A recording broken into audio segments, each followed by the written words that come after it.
Olá, seja bem-vindo, sejam bem-vindos à nossa live de hoje.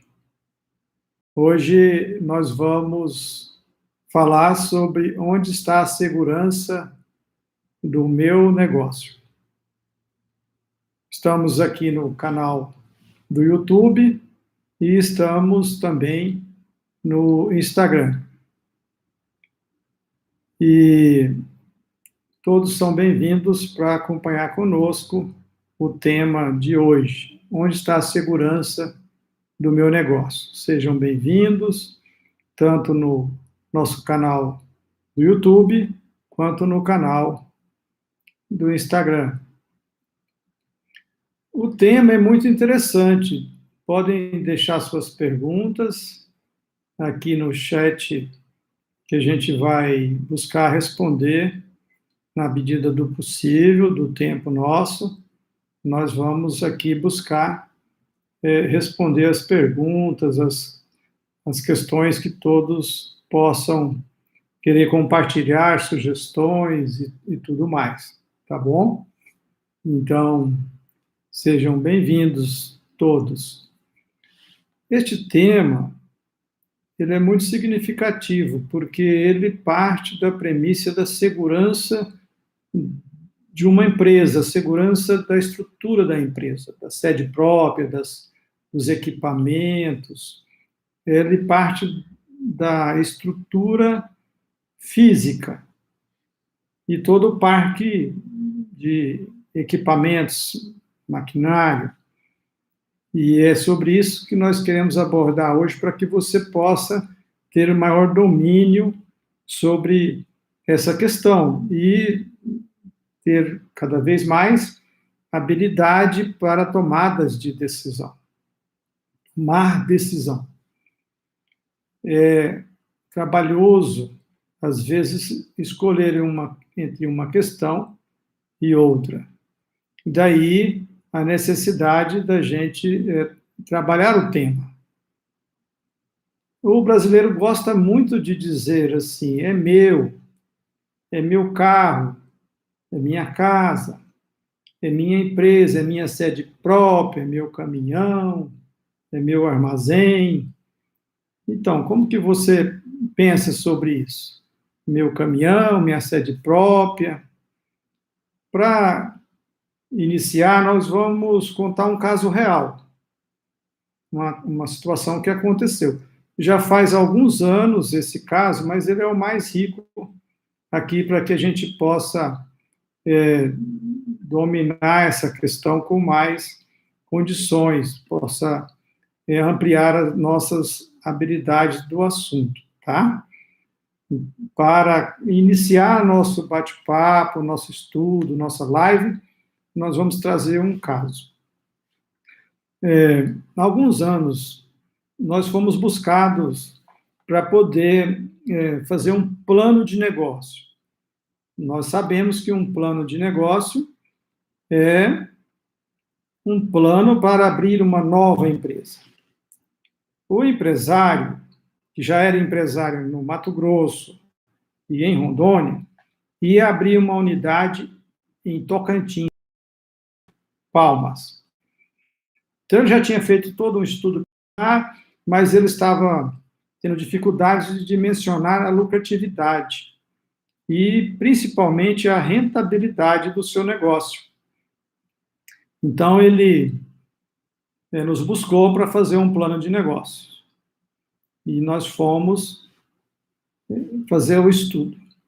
Na época, o investimento dele na sede, no parque de equipamentos, nas instalações, davam 12 milhões. Essa era a questão. 12 milhões para instalar uma empresa. Veja, quando você vai investir 12 milhões para instalar uma empresa, você vai querer que retorne rendimento que remunere 12 milhões. Não é verdade? Se você vai instalar 12 milhões, você necessita de retorno. Porque senão você vai colocar em algum outro investimento. Se esse não retornar, você vai colocar em ações, vai colocar em outro tipo de investimento. Não vai colocar no investimento de uma empresa. Uma empresa, ela precisa ser rentável. E ela deve dar mais rendimento do que outros investimentos, porque é mais arriscado. Quanto maior o risco, maior deve ser o retorno. Quanto menor o risco, menor o retorno. Qual é o menor retorno que existe? Poupança. Qual o risco da poupança? Quase nenhum. Menor risco, menor retorno. Maior risco, maior retorno. Renda fixa, menor risco, menor retorno. Renda variável, que são as ações de empresas na bolsa, maior risco, maior retorno. Ok? Então, é isso. Ele buscou e ele tinha um desenho já pré-estabelecido antes de nos contratar para investir 12 milhões em seu negócio. 12 milhões. Ocorre que a operação gerava uma receita mensal, um faturamento mensal de 1 milhão. 12 milhões, 1 milhão de receita mensal. Ok?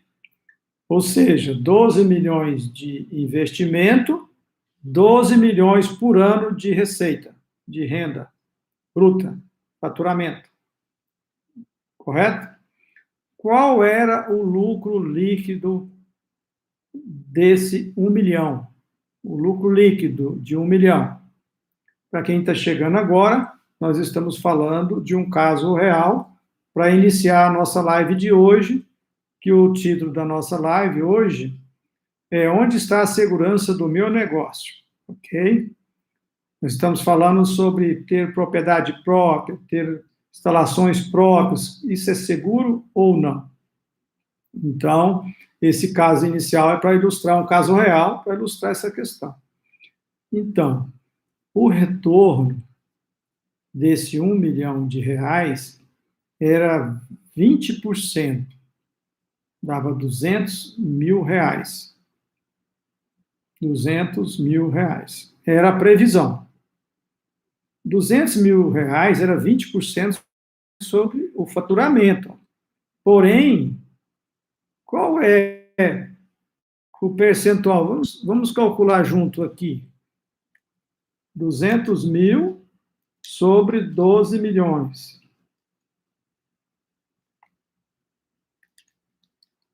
Aí já dá menos de 1,7%.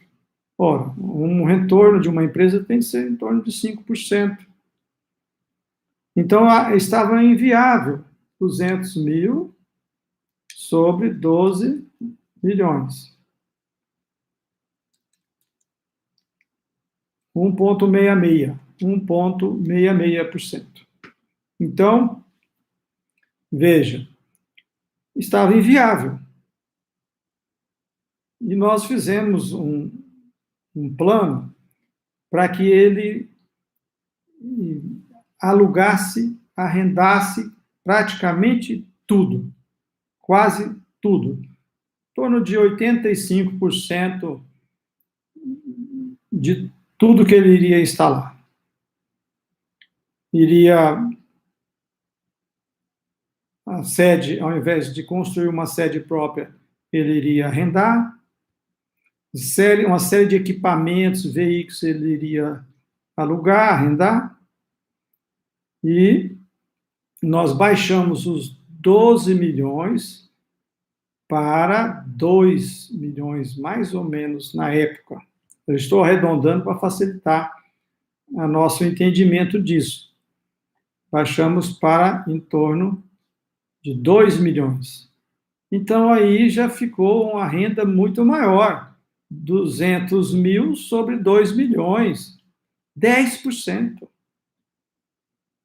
O rendimento, a rentabilidade passou de 1,66% para 10%, porque o mesmo lucro iria retornar sobre 2 milhões, ele ia ter de colocar apenas 2 milhões e não 12 milhões. 12. Mas aí pensou, os receios dele. Mas como? Qual a minha segurança de montar um negócio desse em cima de um prédio de outra pessoa, em cima de um imóvel que não é meu? E vieram várias perguntas dele, várias dúvidas sobre isso, sobre montar um negócio em cima de uma estrutura que não era dele, equipamentos que não eram dele, o caminhão não é meu, a máquina não é minha, como que eu vou montar um negócio assim? Ah, aí vem toda uma série de benefícios. Primeiro, se ele monta um negócio e gasta 12 milhões e o negócio não vai bem, ele vai perder quanto?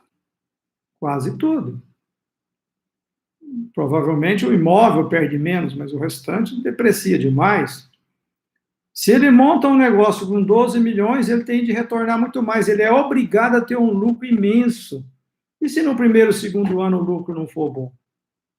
Ele vai ter uma obrigação e não um dever. Uma obrigação de ter uma lucratividade altíssima. Se ele aplica só 2 milhões, a metade desse lucro já remunera 5%, ou seja, 60% ao ano. Ele retorna em 2 anos o capital. Em 2 anos ele retorna o capital.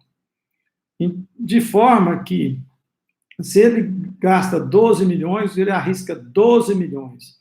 Se ele arrenda prédio dos outros, arrenda tudo dos outros, se não der certo o negócio, ele entrega o imóvel, entrega o equipamento, entrega tudo conforme as condições contratuais. E ele terá um prejuízo muito menor se o negócio não der certo. Então, essa ideia que nós brasileiros temos, eu pergunto para você, quem é que não gosta de dizer, é minha empresa, minha sede? A maioria. Mas custa muito mais caro. Diga aí, o que você acha? Aqui tem uma pergunta aqui no YouTube que diz assim, como se ter segurança de uma empresa em uma época de pandemia? É uma boa pergunta. Em época de pandemia, segurança, eu estou anotando para poder terminar o raciocínio anterior, para responder essa pergunta, em época de pandemia. Ok, segurança em época de pandemia, está aqui no nosso canal do YouTube. Muito bem. Então, terminando o raciocínio, quando você tem prédio próprio, você tem de remunerar também o prédio próprio, porque afinal o prédio custa alguma coisa, então a empresa tem que trabalhar para remunerar, mesmo sendo um imóvel próprio. Você teria de pagar aluguel para você. A empresa pagar aluguel para você. Então, acompanhem conosco. A sede não sendo própria, tem vários benefícios. Se é própria, se você tem uma pequena empresa, e aí você vai lá, constrói, gasta 800 mil reais, 1 milhão para construir sua pequena empresa, aí monta, daqui 2 anos, monta uma grande empresa do lado da sua, ou no mesmo quarteirão, próximo, no mesmo bairro. Olha, cadê a segurança? Se o imóvel é alugado, você organiza para ir com a sua empresa, com toda a capacidade e habilidade que você tem para um ambiente que a concorrência não te leve à falência. Concorda? Diga aí se você concorda ou não. Sempre foi meu sonho, está dizendo a Luciene. Então, Luciene, ter a sede própria tem isso. Se você, onde está, monta um grande magazine do seu lado, você vai buscar um lugar para poder viver. A sede não é própria. Você tem mais flexibilidade, você tem mais domínio. Vamos dar um exemplo. As grandes empresas, elas não fazem isso. Os bancos brasileiros, eles venderam todas as suas sedes e alugaram. Veja, de uma hora para outra, o patrimônio que era desse tamanho, precisava de uma renda para remunerar, o patrimônio desceu, a renda remunera muito mais. O giro, o capital de giro sobre o ativo é muito mais ágil, né? No caso de vários bancos brasileiros, foi feito isso, eles tiveram muito mais flexibilidade com esse desenho. É isso aí, Luciane. Exatamente, é isso que nós trabalhamos para melhorar nossas habilidades nessa gestão dos nossos negócios. Nós temos um outro caso aqui, depois respondemos as perguntas que estão chegando, de uma empresa de móveis eletrodomésticos, que ela tem lojas no Brasil inteiro, e ela veio comprar um imóvel aqui no centro da nossa cidade, ela veio comprar um imóvel para instalar uma grande loja no centro da cidade. Veja, ela estava negociando o preço, estava fazendo uma pressão para baixar, mas incrível, porque não era ela que ia comprar. Ela estava negociando, mas a quem iria pagar era um investidor e comprar. Como assim? Ela já tem investidores particulares que compram o imóvel para ela e aluga para ela. Ela desembolsa zero. Então, na época, o valor do imóvel era 4 milhões e ela queria pagar 3 milhões. Por quê? Porque se fosse 4 milhões, o aluguel seria 40 mil por mês. Comprando por 3 milhões, o investidor paga 3 milhões e o aluguel seria 30 mil por mês. Olha que interessante. Olha só.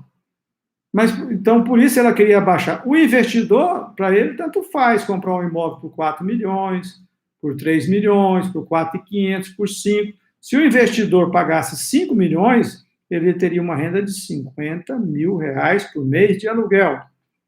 Mas a loja de móveis e eletrodomésticos queria pagar 30 mil de aluguel. Para isso, ela teria de baixar o valor do imóvel. São as empresas que trabalham sobre essa situação. É o benefício de você pagar o aluguel e, inclusive, aplicar o capital, aplicar o dinheiro que você teria para construir imóvel próprio. E tem uma série de outras coisas que a gente vai abordar aqui hoje ainda, nessa live com vocês. Se você tem uma mudança na estrutura da cidade, passa um viaduto e viabiliza o seu negócio naquele local, sede própria, você está casado com aquele ambiente. Será trabalhoso você achar um valor para alguém naquele local para você mudar de endereço, né? Então, essa ideia do é meu tem vários motivos para não ser meu. Eu tenho capital para construir sede própria. Investe e continue. Mas e se o dono do prédio quiser o imóvel? Olha, normalmente a gente escolhe imóvel que é para comercial, né, com a empresa. Se o dono do imóvel quiser alugar com preço abusivo, são alguns riscos que existem, mas são riscos menores do que o que eu estou falando. E há a possibilidade de você arrumar um imóvel melhor perto, há a possibilidade de você negociar o valor do aluguel, porque o inquilino bom, o dono, o proprietário, o locador, quer inquilino bom, então tem todas essas questões, né? Vamos ver as perguntas que estão chegando aqui. Como se ter a segurança em uma empresa em época de pandemia? Boa pergunta, em época de pandemia. Veja, primeiro, trabalhar com a empresa máximo possível de investimento para chegar ao seu cliente. Em época de pandemia, você deve facilitar as condições para chegar até ele. Se ele vir até você, você deve inverter esse papel. Criar mecanismos para chegar até ele. Você vai até ele. Você vai fazer todas as condições para ir até ele. Você. Aí é delivery, é atendimento online, é criar mecanismos no seu site para ter um diálogo, para ter um treinamento. Se você tem uma empresa de serviços e oferece treinamentos, criar mecanismos para chegar até o seu cliente. Esse é o primeiro ponto. Nós estamos vivendo um reaprendizado na forma de lidar com o processo de empresas, empreendimentos, clientes, fornecedores. Está mudando tudo. O benefício da situação da pandemia, que infelizmente é muito dolorido, é um parto para gerar uma nova condição, com situações que nos tocam profundamente, é uma nova situação para o planeta. Então, em época de pandemia, inverter. Você vai até o seu cliente. Não que você precisa de, fisicamente, bater na porta dele.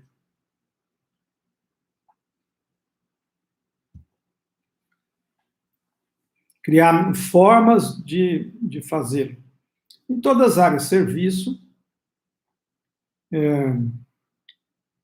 varejo, indústria, todas as áreas, você criar mecanismos. Por exemplo, se você é da área de advocacia, o que é mais comum? São os clientes irem ao seu escritório, conversar, telefonar para você. Na época, agora está nos pedindo a inversão disso, você ir até ele. Está nos pedindo que você vá e alcance ele. Criar um mecanismo de chegar e dizer, o seu processo está assim, sua condição está assim, a gente pode se falar semana que vem. Existe tecnologia atualmente para poder fazer isso, né? Não só hoje o telefone de voz está menos do que no passado. Hoje a gente tem videoconferência, teleconferência, uma série de condições de fazer esse tipo de atendimento, ok? Vamos ver outra questão para dar segurança. Mantenha a empresa o mais enxuta possível. Evite desgastar toda uma estrutura, mas evite também manter uma estrutura inchada. Quando ele fala em estrutura inchada, não é só de pensar em cortar funcionários, que é a primeira coisa que vem na mente das pessoas. É como um funcionário põe dinheiro no bolso. Você tem que trabalhar com cada funcionário seu. Chama o colaborador e diz, quanto é que você está rendendo para a empresa hoje?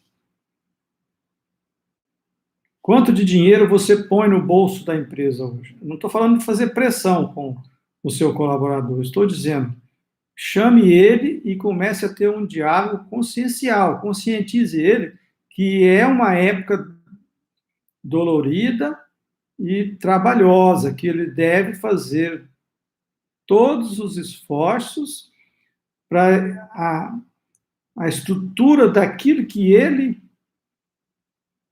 vai fazer, gere condições, gere retorno para a empresa. Não fique com tudo nos seus ombros. Convide sua equipe, seja de um funcionário, 2, 50, chame eles para que eles também assumam esse dever de manter a empresa funcionando adequadamente. Ok? Tem mais perguntas? Quais os benefícios de ter bens alugados? Tipo sede, escritório, é o que nós abordamos agora mesmo, de ter bens alugados. Essa flexibilidade, essa condição de manter a estrutura dentro de uma possibilidade de gerar melhores resultados. Pense conosco. Se a sua empresa não consegue pagar o aluguel, é porque ela está precisando de uma melhor gestão, uma melhor condição de lucratividade. Ela deve ter a condição de pagar o aluguel e gerar o lucro que precisa. Correto? Uma vez nós fomos fazer um estudo para um empreendedor e nós fomos na feira de franchise em São Paulo, uma das maiores feiras da América Latina de franquias, né? E nós, com esse cliente nosso, visitamos uma franquia que o capital para investir era 2 milhões. 2 milhões. Era 800 e poucos mil na cozinha e 1 milhão e 200 na loja de rua, né? Na loja de shopping. Nós fomos em várias unidades na cidade de São Paulo, dessa empresa franqueadora. Todos os imóveis alugados. Todos os franqueados, nenhum tinha sede própria. Como que eles fazem? Vão lá, tem um terreno. Eles alugam o terreno por 20 anos, constroem em cima do terreno, o imóvel em cima do terreno vai ficar para o dono do imóvel, mas eles têm um terreno numa região valiosíssima. Para comprar o terreno, só o valor do terreno já inviabiliza o negócio, mas o aluguel não. Então é isso, viu, a pergunta que você faz. Esse é um dos benefícios de você ter um imóvel alugado. As grandes empresas, as empresas inteligentes, elas evitam essa situação de estar presa a um imóvel próprio. Não estou dizendo que é proibido ter imóvel próprio, mas é muito interessante, muito importante analisar custo-benefício de tudo, ok? Outra pergunta da Ariane. O que precisa ser levado em consideração no momento de constituição de uma sede para empresas que prestam serviços? Excelente pergunta. Prestação de serviço é um dos segmentos que mais, principalmente agora na época de pandemia, ficou muito mais claro que é o segmento que mais deve evitar sede própria. Nós temos um caso recente agora de um cliente que não é cliente de consultoria, mas que nos buscou, e que ele investiu uma pequena empresa de prestação de serviço, investiu mais de 200 mil reais e ficou obsoleto. Fez sala de treinamentos, fez um punhado de coisa e ficou obsoleto. Teve de vender quase tudo a preço, metade do preço que gastou. Então, a empresa de serviço, para que ela leve em consideração de uma sede, ela deve entender que hoje serviço é aquilo que nós falamos na pergunta anterior sobre a pandemia, né? O que ela convida? Nós irmos até o cliente. A maioria das empresas de serviço hoje, elas não necessitam de instalações. O que nós estamos caminhando para o home office, para workflow, né? Workflow. Esses escritórios que a gente usa sob demanda, se alguém lembrar o nome, fugiu o nome desse tipo de escritório, coloca para a gente aqui. Working. Oi, Joyce. Às vezes foge da memória esses nomes em inglês aqui no Brasil, né? Então, existe condições, viu, Ariane, de ter ambientes riquíssimos. Às vezes você vai prestar serviço para um cliente no outro estado, como a semana que vem nós estaremos em Brasília, coworking. Obrigado, Ariane, coworking. Então, a gente, hoje, a sede própria, realmente, nós temos uma empresa que a sede própria faz sentido, porque ela presta serviço na área de saúde assistencial. Então, essa empresa nossa, ela tem um ambiente adequado para isso. Mas ela poderia fazer isso num ambiente alugado também. Na época, quando fizemos, há muitos anos atrás, o investimento foi pequeno. Então, existem situações e situações, né? Prestação de serviço é a mais flexível que existe. Existem empresas no Brasil, construtoras, que são especializadas em construir sede no modelo que a empresa precisa. Então, vai instalar uma empresa, uma indústria na sua cidade. Precisa de uma sede com todo aquele estilo da indústria, tudo. Aquela construtora vai lá, faz exatamente aquilo com capital próprio e aluga para aquela empresa. Já entrega as instalações do jeitinho que ela precisa. Alugado, no estilo que ela precisa. Rendimento altíssimo. Essas empresas têm um rendimento excelente, quem faz isso. O investidor, imagine esse investidor, no caso da empresa de eletrodomésticos, imagine o caso dele. Ele ganha 1% sem esforço nenhum. O inquilino é bom, uma grande empresa, paga direitinho, 12% ao ano, uma segurança imensa. E ele vai só dobrando o capital, numa progressão geométrica, porque ele vai cada vez mais tendo mais imóveis alugados para esse inquilino. De forma que uma empresa de prestação de serviço vale a pena ela ter essa flexibilidade de, em qualquer lugar, ela poder gerar condições. O cuidado é esse. Hoje, prestação de serviço, além de todos os outros segmentos, é inverter o processo. Não ficar esperando o cliente bater em nossa porta. Nós é que necessitamos chegar até o nosso cliente. Certo? Concordam? Quem quer colocar mais alguma pergunta, alguma questão? Quem quer dar alguma sugestão? Estamos à disposição aqui para irmos trabalhando situações como essa, que são riquíssimas, principalmente para o brasileiro que é empreendedor, que é valoroso em empreender, em qualquer função, proprietário, gerente, líderes. É valoroso esse trabalho de empreender, não é mesmo?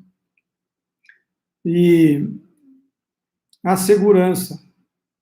O título da nossa live fala de segurança. O que você entende por segurança?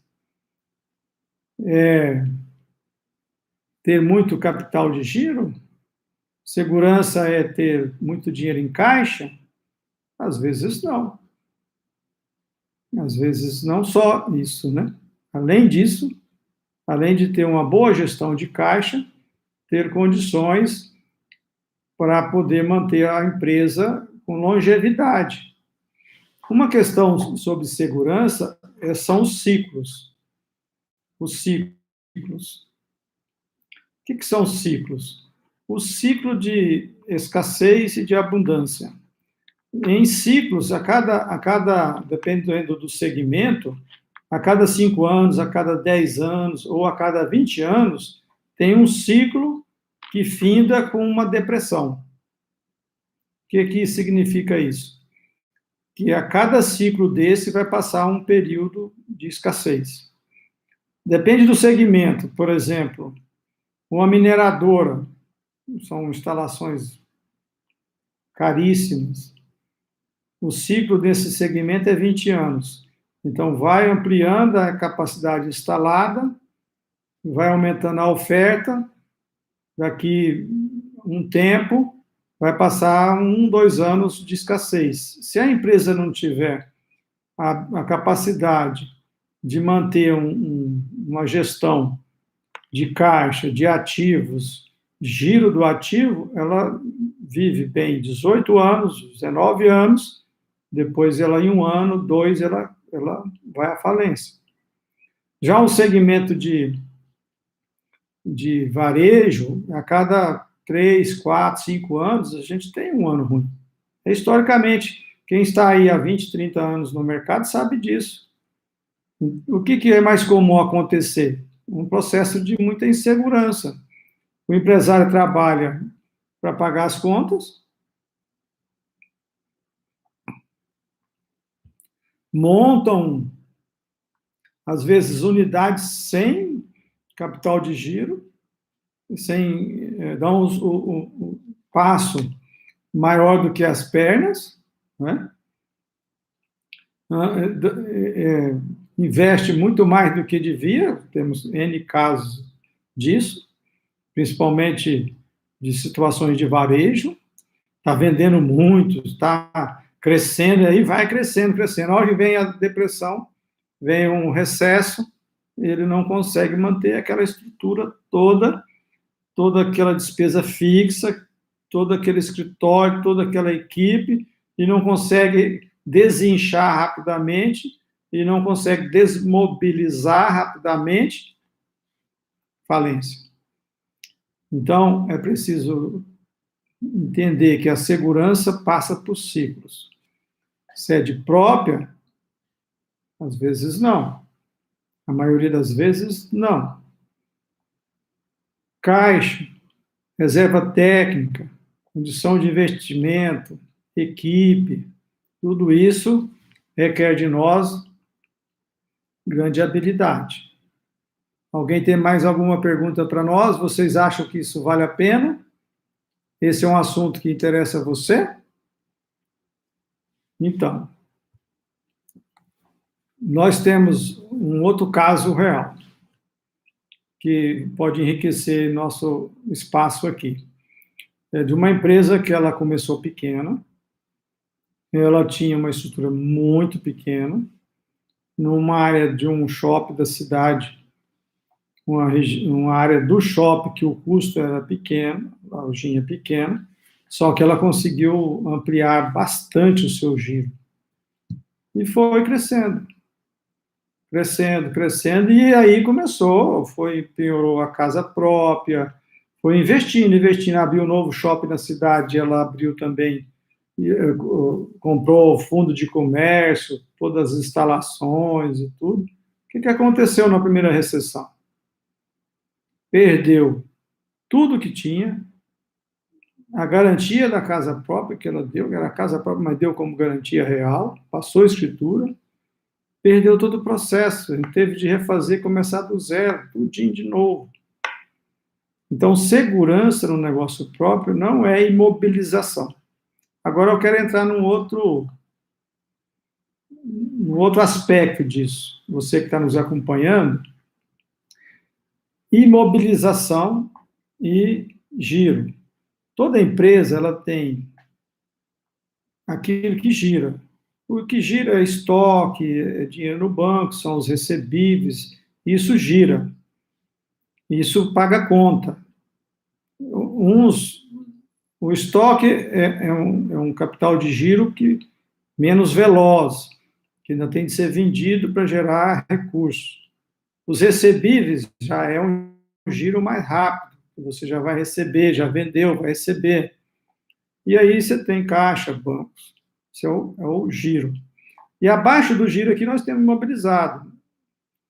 Equipamentos, instalações, aí entra o imobilizado. Quando esse imobilizado é muito grande, a empresa corre bastante risco.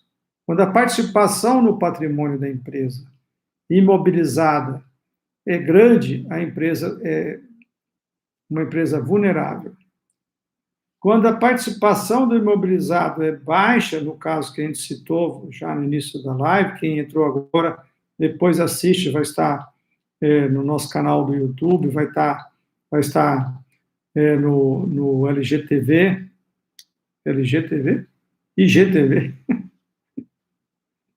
Desculpa aí, Ariane, pegou mal agora, né? IGTV, vai estar aí. Você assiste, nós falamos sobre essa questão de imobilizar. Então, se a gente, ao invés de montar a sede própria, aluga, o que acontece? O imobilizado fica pequeno e o giro aqui. Então, a empresa é flexível. Ela consegue aproveitar ofertas de ocasião. No fornecedor, ela consegue uma promoção, ela consegue comprar com preço mais em conta, aumentar o giro. Então, toda empresa deveria ter uma participação de imobilizado aqui abaixo da metade. Agora vocês me perguntam, dos clientes, Saulo, Qual percentual tem imobilizado abaixo da metade do patrimônio da empresa? Poucos. Poucos. Poucos têm imobilizado pequenos. Vai imobilizando, imobilizando, imobilizando. Não, tem de comprar isso, eu preciso disso, eu preciso daquilo. E aí, o que acontece? Nós temos uma pergunta do Marco Augusto. Saulo, tem uma dúvida. É possível criar uma organização ou procedimento para melhor orientar o ordenador de despesa na hora de tomar a decisão de utilizar o recurso disponível? Aqui eu não consigo ler todo o restante da pergunta. Aline, tem como colocar aqui no YouTube a pergunta do Marco Augusto? Tenho uma dúvida. É possível criar uma organização ou procedimento para melhor orientar o ordenador de despesa na hora de tomar a decisão de utilizar o recurso disponível? É possível. É possível, sim. Um procedimento. Qual que é o procedimento? Você cria 3 níveis. 3 níveis. Organiza e cria esse processo com 3 níveis.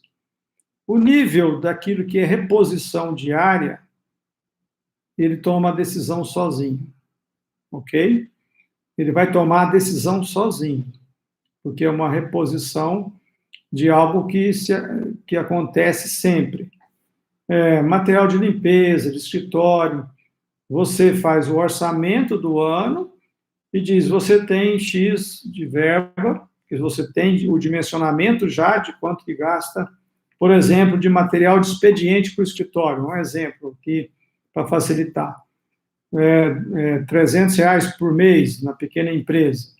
Então, você já tem uma verba de R$300 por mês, ele vai repor.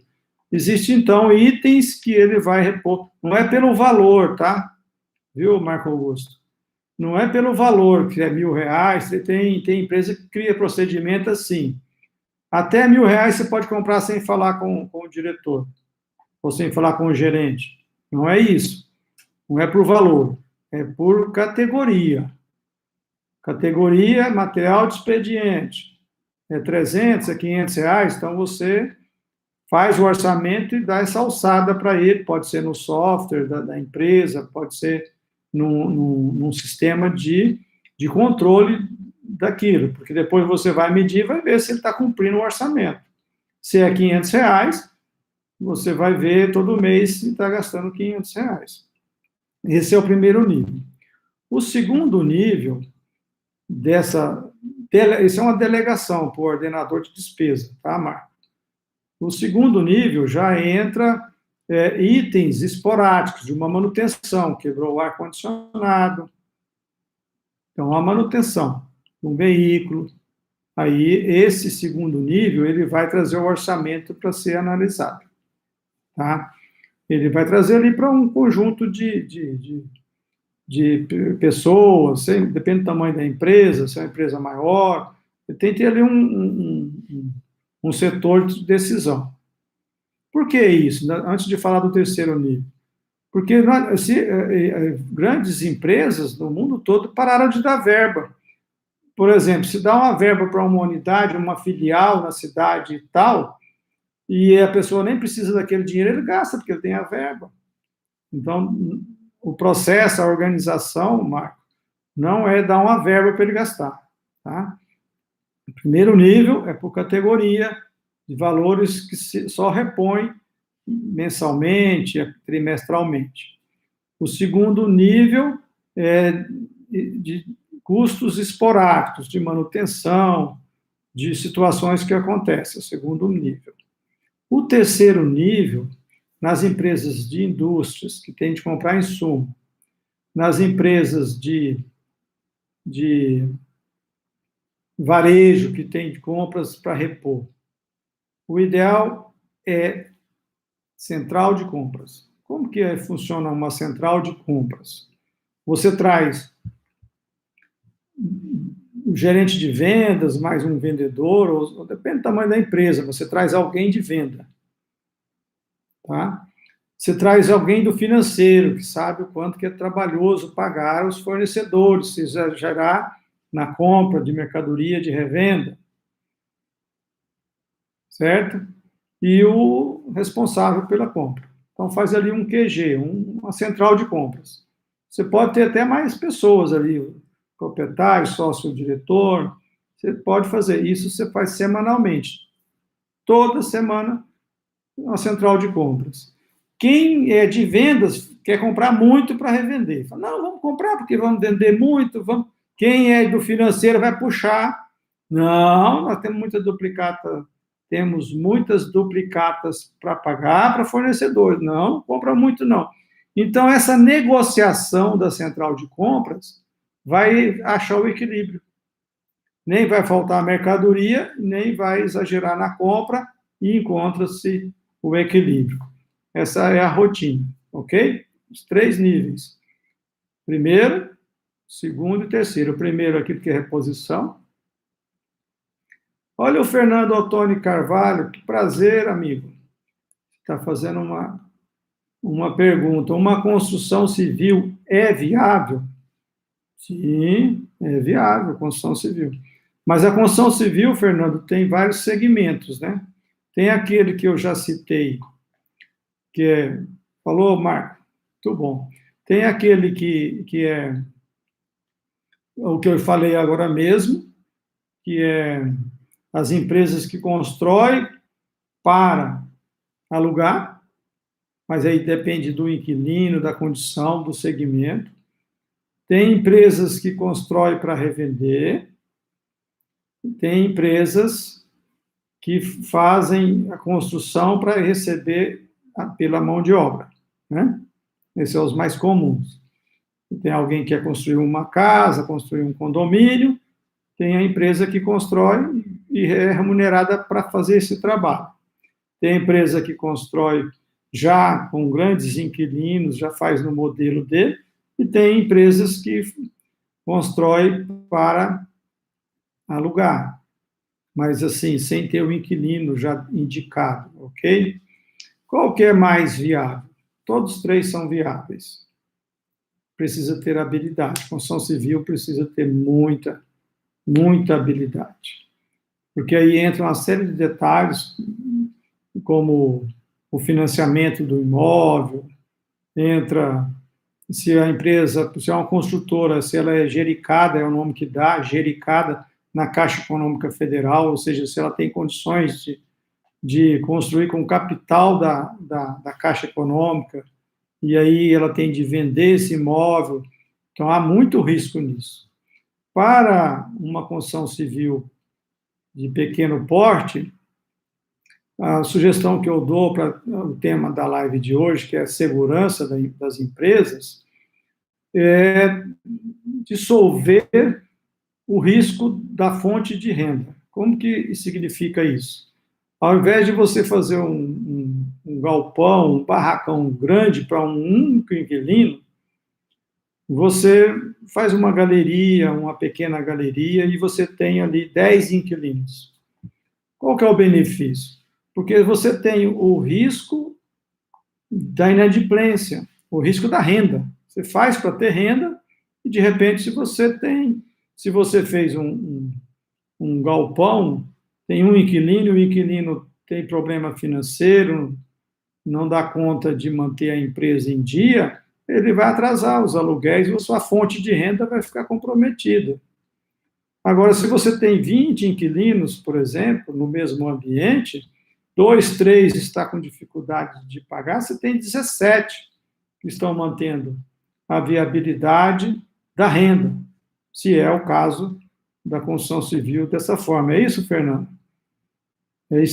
Por isso que tem muitas empresas que utilizam estruturas para fazer pequenos... tem o chamado JK, que é uma espécie de um kitnet, só que ele é melhorado. Tem várias situações assim.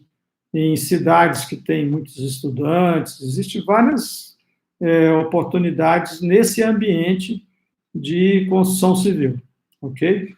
Agora, se for fazer construções maiores, aí precisa de grandes habilidades, mas que é viável, é.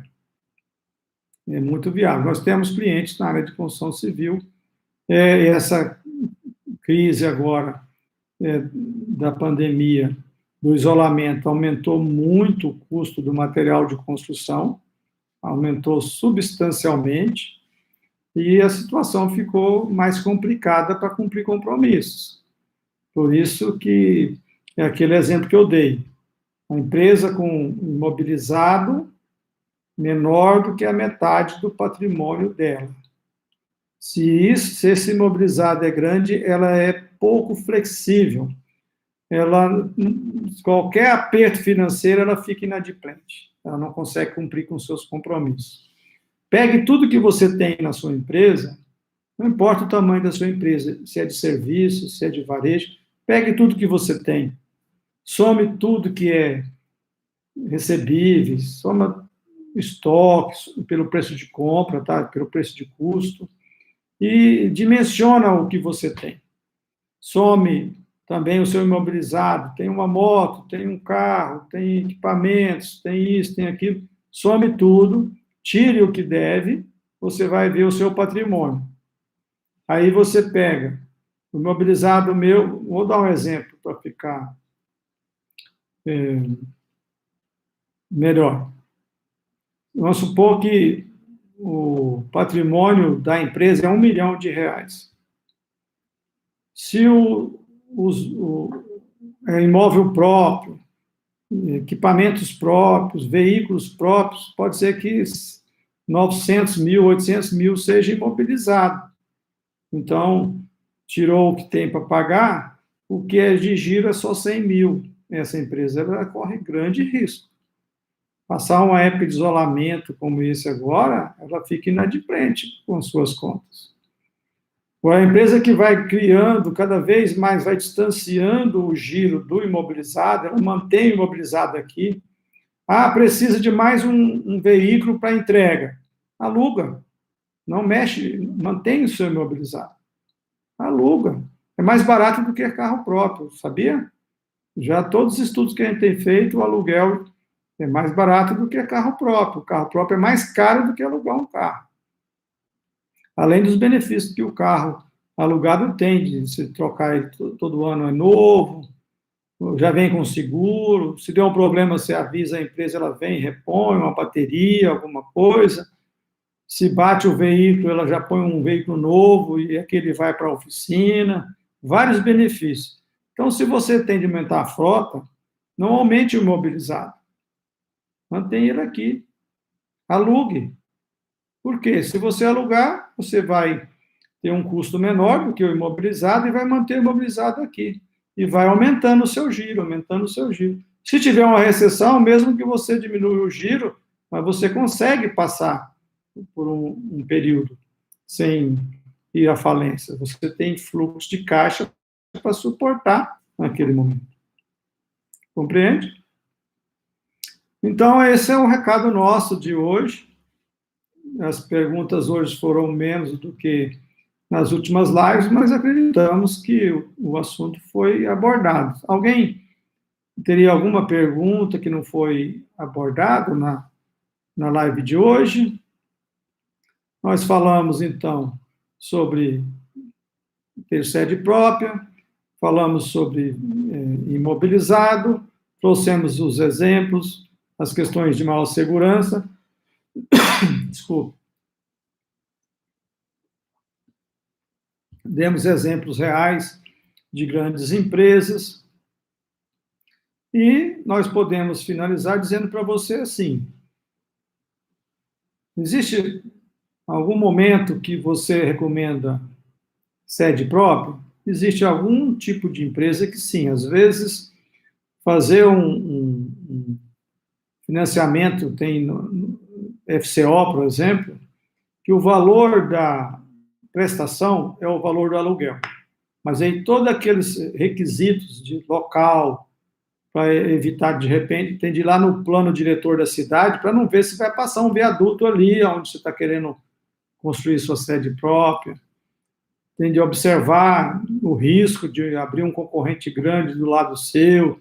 Tudo isso observado, então você faz a conta. com o financiamento do FCO, a prestação é igual ao do aluguel, nesses casos a gente já teve muitas empresas que nós recomendamos a sede própria, e muitas, como o caso aquele do empresário que ia instalar uma unidade na cidade de Palmas, em Tocantins, a gente não recomendou de forma nenhuma ele abrir um negócio novo numa cidade distante com 12 milhões.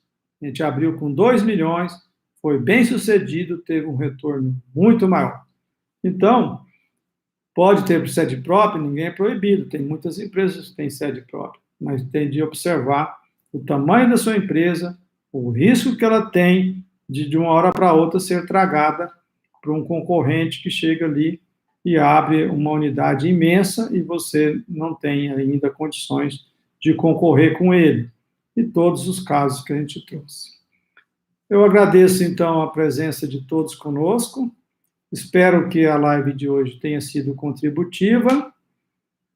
Estamos felizes de tê-los aqui. E na próxima quinta-feira nós não estaremos com a live, que estaremos fazendo um outro trabalho, mas na seguinte nós retornamos com mais um espaço de estudar esses casos tão importantes para os empreendedores brasileiros. Um abraço a todos, felicidade.